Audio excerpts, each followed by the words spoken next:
speaking of cowardice of Christian white males,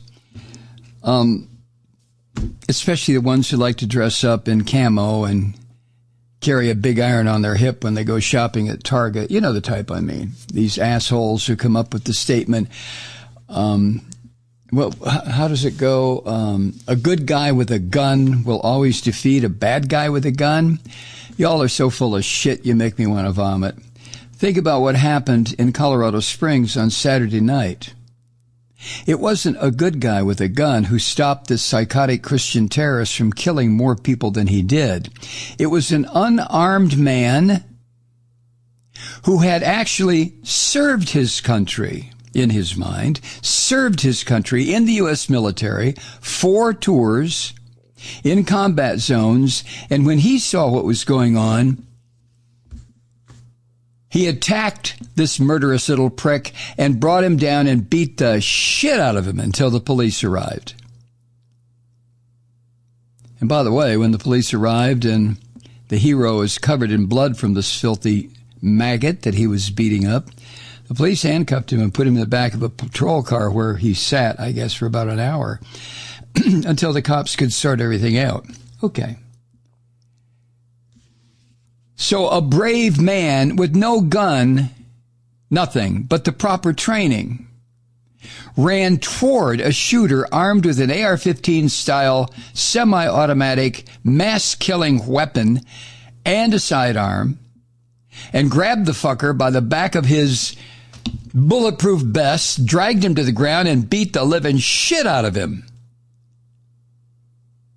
Which, as far as I'm concerned, is an object lesson for these Christian demon white boys who like to run around with their canteens on and their bulletproof vests and their little funky helmets and, pretending like they're real men. You know what I'm talking about, these Oathkeeper pricks and the rest of these cowardly shitheads.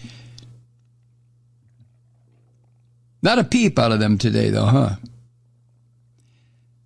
So the idea that a good guy with a gun will always be able to take care of a bad guy with a gun is some kind of horse shit that these cowardly pricks tell each other. Hey, I'm a good guy with a gun. Look at my gun. God damn, look at this. Look at this sucker, huh? How about this? I carry this on my hip when I go to Walmart. Proves I'm a man. Yeah. Bullshit. The story of that slaughter at the bar, the club in Colorado Springs, continues to unfold.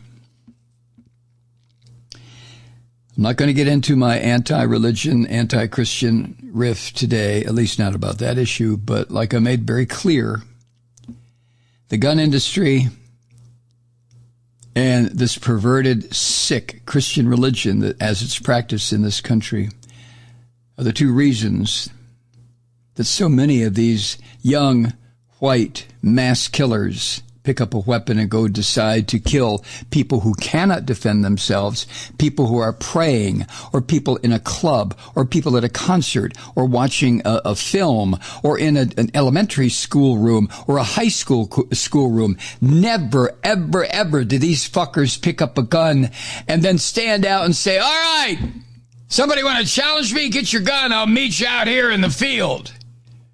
Because like all Christian terrorists, at heart, they are pissy little pants-wetting cowards. Hi, Truth Seekers. Mike Malloy here. You know, the Progressive Voices Network brings you commercial-free commentary from today's leading progressive radio hosts and pundits, like me, Mike Malloy, 24 hours a day. I'm not your typical old guy from the 80s or the 90s talk radio host, and Progressive Voices is not your typical talk radio network.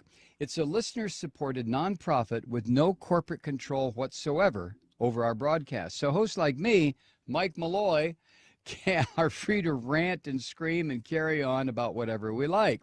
We're often controversial, but we're never boring. Weeknights, 9 p.m. in the East, 6 p.m. in the West on the Progressive Voices Network. Always progressive, always on.